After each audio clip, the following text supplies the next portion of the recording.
In this section of the course, I practice what I preach. I tell stories to illustrate key points.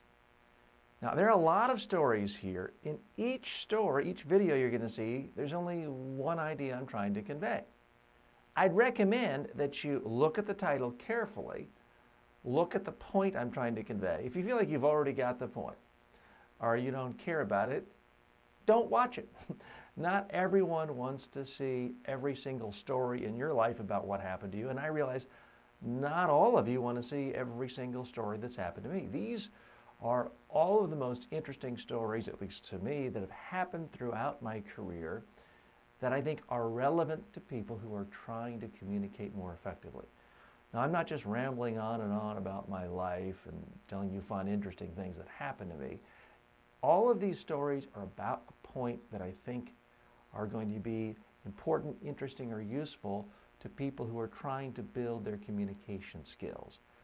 I state at the end of the story what the point was. I'm hoping you got it before that, but I tell you what the point was to drive it home further. If you are incredibly interested in me and the idea of being a public speaking trainer or media trainer, I think you'll find this section particularly interesting. If you're not interested in me, that's okay, and you're here just to get the basic skills you need to be great at your presentation skills, you might want to skip all of this. All I ask is make sure that when you're coming up with your own presentation, don't skip the storytelling part. As you've heard me say at many places throughout this course, the most important part of being a great presenter, the strongest presentation skill, is the ability to illustrate key points with interesting, memorable, relevant stories.